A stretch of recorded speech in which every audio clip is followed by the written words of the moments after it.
Hello दोस्तों, इस video में हम बात करने वाले हैं महाभारत से जुड़े कुछ इंटरेस्टिंग फैक्ट्स के बारे में जो आज कलयुग में भी सत्य हैं। तो चलिए शुरू करते हैं, पर उससे पहले अगर आप हमारे चैनल पर नए हैं तो प्लीज हमारे चैनल को सब्सक्राइब करना ना भूलें। दोस्तों, अगर देखा जाए महाभारत केवल हिंदुओं का धर्म ग्रंथ नहीं है, इसे हर एक मानव जाति के ज्ञान मिल सकता है। जीवन से जुड़ा एक भी ऐसा प्रसंग नहीं है जो महाभारत में ना हो। आज हम कुछ ऐसी ही मानव से जुड़ी बातों के बारे में बात करेंगे। महाभारत में वर्णित कथा के अनुसार जब द्वितक्रीड़ा में सब कुछ हारकर पांचों पांडवों को वनवास पर जाना पड़ा, तब उन्होंने श्री कृष्ण से कहा, द्वितक्रीड़ा में सब कुछ गंवाने के बाद द्रौपदी के साथ वन को हम जा रहे हैं, किंतु हम सबके सामने एक परेशानी उठ रही है, क्या आप उनका समाधान कर सकते हो? तो कृष्ण बोले, ये इस बात पर निर्भर करता है कि तुम लोग क्या पूछना चाहते हो। हे कृष्ण, द्वापर युग का अंत निकट आ रहा है, क्या आप हमें बता सकते हैं कि आने वाले युग अर्थात कलयुग कैसा होगा? मतलब इस युग में लोग कैसे होंगे, कलयुग की चल चलन कैसा होगा, गति क्या होगी? कृष्ण बोले, पहले तो पांचों भाई वन को जाओ, वहाँ जो कुछ भी दिखे वो मुझे आकर बताना, उसके बाद ही मैं तुम्हें कलयुग के बारे में बता सकता हूँ। उसके बाद पांचों भाई वन को चले गए। वहाँ सब अलग अलग डायरेक्शन में गए। पांचों भाइयों में जो वन में देखा उसे वह देखकर शौक हो गए और आकर श्री कृष्ण को बताया। सबसे पहले युधिष्ठिर ने बताया कि एक हाथी के 2 सूंड है। अर्जुन, मैंने एक पक्षी देखा, उसके पंखों पर वेद की ऋचाई लिखी हुई थी, वह मरे हुए जानवरों को नोचकर खा रहा था। फिर भीम बोले, हे कृष्ण, मैंने देखा कि एक गाय ने बछड़े को जन्म दिया और उसकी माँ उसको इतना चाट रही कि उसका शरीर लहूलुहान हो गया। सहदेव, हे वासुदेव, मैंने देखा कि गांव में 6 कुएं हैं, 5 तो भरे हुए हैं, बीच का खाली है और वो कुआं सबसे ज्यादा गहरा था, फिर भी उसमें पानी नहीं था। नकुल, मैंने देखा कि एक बड़ा सा पत्थर तेज गति से पहाड़ से नीचे गिर रहा होता है, ऐसे बड़े राक्षसों को कुचलता हुआ, परंतु एक छोटे से पौधे से टकराकर वो रुक जाता है। युधिष्ठिर बोले, हम पांचों भाइयों ने जो देखा उसका क्या मतलब है?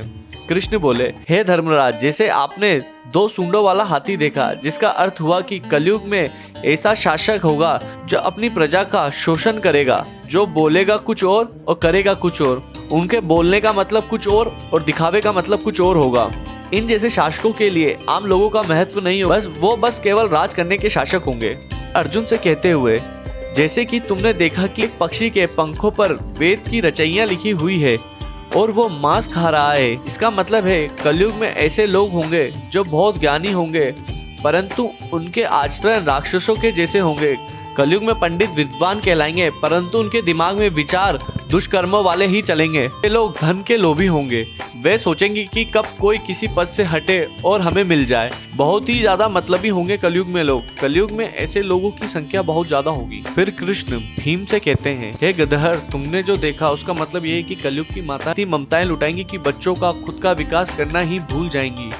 उसी के कारण बच्चे मोह माया में पड़कर हाथ से निकल जाएंगे, बर्बाद हो जाएंगे। इसके अलावा किसी का बेटा साधु बनेगा और लाखों लोग दर्शन के लिए आएंगे, किंतु जब मनुष्य का अपना बेटा साधु बनेगा तब रोएगा कि अब मेरा बेटे का क्या होगा। इतनी सारी ममता होगी कि व्यक्ति अपने घर परिवार में ही बंद कर रहने लग जाएगा और उसका जीवन वहीं खत्म और समाप्त हो जाएगा।